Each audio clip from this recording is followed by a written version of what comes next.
Gandang araw po sa lahat. Ako po ay magluluto ng pagkain ng baboy. Ito po ay yung katawan to ng gabi ng maliliit para madali siyang maluto. Ngayon sasabuan ko siya ng bali 3 tabo nito na tubig. Bali yan, ganyan. Mga 3.5 na tubig isasabaw ko dyan kasi matagal din maluto yan at saka nalagyan ko ng asin. Mas masarap yung may asin yung pagluluto niyan. Yan, kalawin lang natin yan.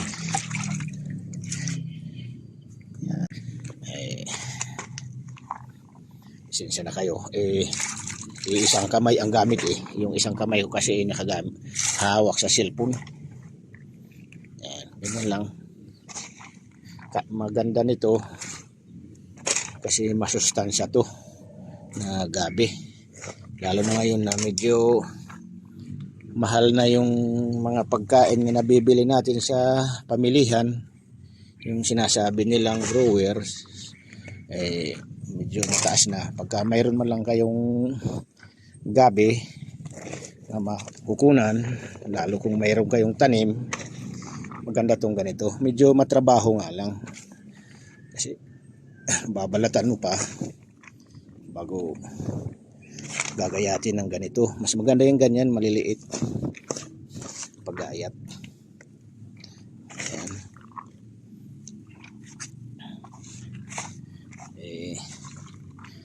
Tapos ito naman hinahaluan ko rin ng growers. Hindi na nga lang masyadong karamihan. Kumbaga nakakatipid na rin sa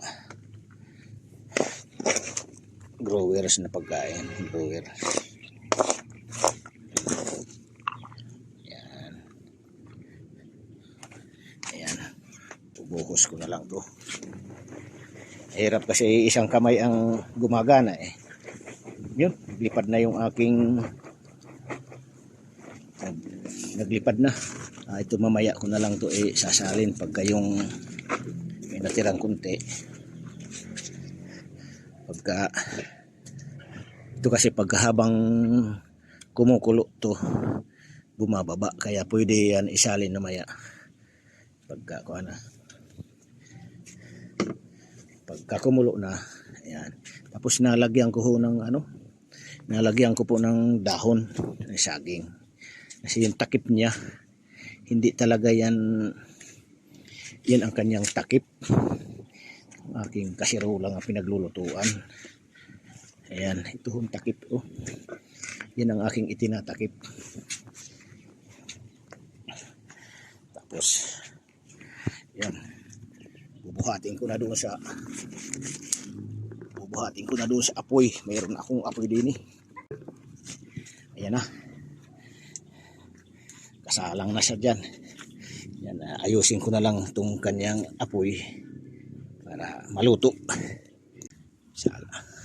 Gatungan ko nito para tagal maubos ang gatong. Hindi nga lang magkasya. Yan. Ganyan lang. Yung nag-aalaga ng baboy na katulad ko, pa isa-isa, 2, ay kung mayroon naman kayong gabi na sinasabi, ay yung katawan ng gabi mainam pagkain ng baboy yan. Yun nga lang, tsatsagain mo lang kasi yan babalatan mo siya tapos gagayatin mo ng maliliit. Ganyan. Yan, pagka luto niyan, haluan mo ng grower kahit mga kalahating kilo lang o wala pa, okay na.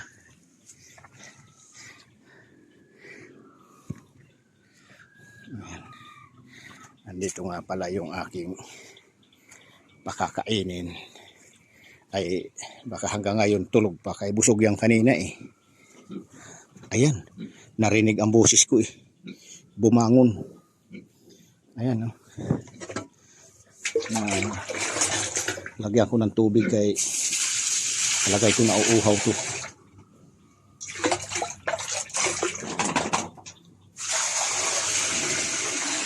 Ayan.